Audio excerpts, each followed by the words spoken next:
ಕುಮಾರ್ ಬಡಾವಣೆ ಕ್ಷೇಮಾಭಿವೃದ್ಧಿ ಸಂಘದಿಂದ ರಸ್ತೆಯ ಡಾಂಬರೀಕರಣಕ್ಕೆ ಹಾಗೂ ಸಂಪರ್ಕ ಸೇವೆಯನ್ನು ಉದ್ಘಾಟನೆಗೆ ಹಾಗೂ ನಮ್ಮನ್ನೇ ಅಸೋಸಿಯೇಷನ್ನ ಉದ್ಘಾಟನಾ ಸಮಾರಂಭ ಹಮ್ಮಿಕೊಂಡಿದ್ದು ನಮ್ಮ ಮಾನ್ಯ ಶ್ರೀ ಎಸ್.ಟಿ. ಸೋಮಶೇಖರ್ ಅವರು ಬಂದು ಎಲ್ಲ ನೆರವೇರಿಸಿಕೊಟ್ಟಿದ್ದಾರೆ.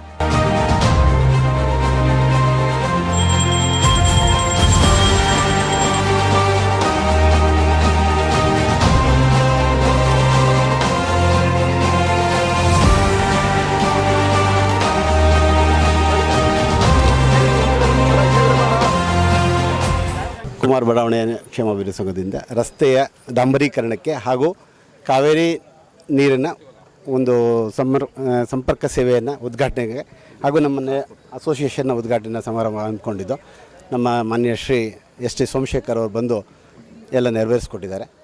ಹಾಗೂ ಇನ್ನು ಮುಂದಕ್ಕೆ ಈಗ ನಮಗೆ ರಸ್ತೆ ಕಾಮಗಾರಿನ ಕಂಪ್ಲೀಟ್ ನಡೆಸಲಿಕ್ಕೆ ಅವಕಾಶ ಕೊಟ್ಟಿದ್ದಾರೆ. ಆನಂತರ ಇನ್ನು ಉಳಿದಂತೆ ಎಲ್ಲೆಲ್ಲಿ ಕಾವೇರಿ ನೀರಿನ ಸಂಪರ್ಕಗಳು ಕಡಿತ ಆಗಿತ್ತು ಅದನ್ನೆಲ್ಲ ಕಂಪ್ಲೀಟ್ ಮಾಡಲಿಕ್ಕೆ ಕೂಡ ಆದೇಶವನ್ನು ಕೊಟ್ಟಿದ್ದಾರೆ. ಮತ್ತು ನಮ್ಮ ಕನಕಪುರ ರಸ್ತೆಯಲ್ಲಿ ಮೇಯ್ನು ಜ್ಞಾನ ಸ್ವೀಕಾರ ಸ್ಕೂಲ್ ಎದುರುಗಡೆ ಮಕ್ಕಳು ಓಡಾಡಲಿಕ್ಕೆ ತುಂಬ ತೊಂದರೆ ಆಗುತ್ತೆ. ಹಾಗೂ ಅಲ್ಲಿ ರಸ್ತೆಯನ್ನು ಆಕ್ರಮಿಸ್ಕೊಂಡು ಫುಟ್ಪಾತ್ನಲ್ಲಿ ಅಂಗಡಿಗಳು ಮತ್ತು ಹೋಟ್ಲನ್ನ ಇಟ್ಕೊಂಡಿದ್ರು. ಅದನ್ನು ಕೂಡ ತೆರವುಗೊಳಿಸಿ ಅಲ್ಲೊಂದು ಸಿಗ್ನಲ್ ಪ್ರೊವೈಡ್ ಮಾಡಬೇಕು ಅಂತ ಹೇಳಿ ನಾವು ಕೇಳ್ಕೊಂಡಿದ್ದು. ಅದಕ್ಕೆ ನಮ್ಮ ಶ್ರೀ BMTC ಬಸ್ ಸ್ಟಾಪ್ ಅದೊಂದು ಇದು ಮಾಡೋಣ. ಹಾಗೂ ನಮ್ಮ ಜಗದೀಶ್ ಅವರು SI ಅವರು ಅದಕ್ಕೆ ಸಮರ್ಪಕವಾಗಿ ಸ್ಪಂದಿಸಿ ಸಂಜೆ ಬಂದು ಕಾಣಿ ಅದನ್ನು ವ್ಯವಸ್ಥೆ ಮಾಡ್ತೀನಿ, ಆಗ ಒಂದು ಟ್ರಾಫಿಕ್ಕನ್ನು ವ್ಯವಸ್ಥೆ ಮಾಡ್ತೀನಿ ಅಂತ ಹೇಳಿ ಒಪ್ಕೊಂಡಿದ್ದಾರೆ. ಅದು ಕೂಡ ಆಗ್ತಾಯಿದೆ. ಈಗ ಅಭಿವೃದ್ಧಿ ಕಾರ್ಯಗಳನ್ನ ಒಂದೊಂದು ಹಂತದಲ್ಲಿ ಮುಂದುವರಿಸ್ಕೊಳ್ಳಿಕ್ಕೆ ಒಂದು ಆದೇಶವನ್ನು ಕೂಡ ಸೂಚನೆಯನ್ನು ಕೊಟ್ಟಿದ್ದಾರೆ.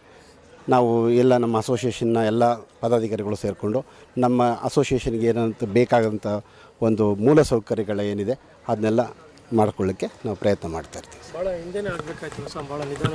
ಹೌದು, ಇದು ತುಂಬ ನಿಧಾನ ಆಯಿತು. ಕಾರಣಗಳು ನಮಗೆ 110 ವಿಲೇಜ್ಗೆ ಏನು ನಮ್ಮ ಶಾಸಕರು ಹೇಳಿದ್ರು ಆ ಥರ ನೀರಿನ ಸಮರ್ಪಕ ಪೂರೈಕೆಯಿಂದ ಮತ್ತು ಪೈಪ್ಲೈನ್ಗಳು ತುಂಬ ಕಡೆ ಮಿಸ್ ಆಗಿದ್ದರಿಂದ ಅದು ನಿಧಾನ ಆಯಿತು.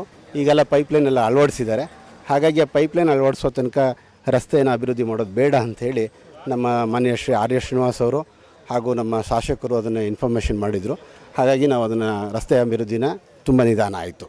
ಸುಮಾರು ಒಂದು 2-3 ವರ್ಷ ನಾವು ತುಂಬಾ ಕಷ್ಟಪಟ್ಟಿದ್ದೀವಿ. ರಸ್ತೆಯಲ್ಲಿ ತುಂಬ ಜನ ಆಗಿದ್ದಾರೆ ಬಂದು ಏನು ಮಾಡಲಿಕ್ಕೆ ಆಗ್ತಾ ಇರಲಿಲ್ಲ. ಎಲ್ಲ ಅಭಿವೃದ್ಧಿ ಕಾರ್ಯಗಳು ಹೊಸ ಬಡಾವಣೆಗಳಿರೋದ್ರಿಂದ ಅಭಿವೃದ್ಧಿ ಕಾರ್ಯಗಳಿಗೋಸ್ಕರ ನಾವು ಹೊಸ ಮನೆಗಳು ಬರ್ತಾ ಇರೋದ್ರಿಂದ ತೊಂದರೆ ಆಗಿದೆ. ಎಲ್ರಿಗೂ ಸಹಿಸ್ಕೊಂಡು ಮಾಡಿದ್ದೀವಿ. ಈಗೆಲ್ಲ ಒಂದು ಹಂತಕ್ಕೆ ಬಂದು ಕೆಲಸಗಳನ್ನ ಸ್ಟಾರ್ಟ್ ಮಾಡಿದ್ದಾರೆ, ಅಭಿವೃದ್ಧಿ ಕಾರ್ಯಗಳನ್ನ ಸ್ಟಾರ್ಟ್ ಮಾಡಿದ್ದಾರೆ. ಅನುದಾನ ಬಿಡುಗಡೆ ಆಗಿದೆ, ಅದರಿಂದ ಬೇಗ ವರ್ಕ್ನ ಒಂದು ತಿಂಗಳೊಳಗೆ ಮುಗಿಸ್ತೀನಿ ಅಂತ ಹೇಳಿದ್ದಾರೆ. ಈಗ ಸರ್ಕಾರ ಕೂಡ ಒಂದು ನಮಗೆ ಸಮರ್ಪಕವಾಗಿ ಸ್ಪಂದಿಸ್ತಾ ಇರ್ತಂತ ನಮ್ಮ ಎಸ್.ಟಿ. ಸೋಮಶೇಖರ್ ಅವರಿಗೆ ಈ ಒಂದು ಅಭಿವೃದ್ಧಿ ಕಾರ್ಯಗಳನ್ನ ಮಾಡಲಿಕ್ಕೆ ಸಾಕಷ್ಟು ಬಿಡುಗಡೆ ಮಾಡಿದ್ದಾರೆ ಅಂತ ಶಾಸಕ. ನನ್ನ ಹೆಸರು ಸುರೇಶ್ ಅಂತ, ಈ ಕುಮಾರ್ ಲೇಔಟ್ನ ಒಂದು ಅಧ್ಯಕ್ಷರಾಗಿ ಮಾಡ್ಕೊಂಡು ನಾವು ಉಪಾಧ್ಯಕ್ಷರಾಗಿ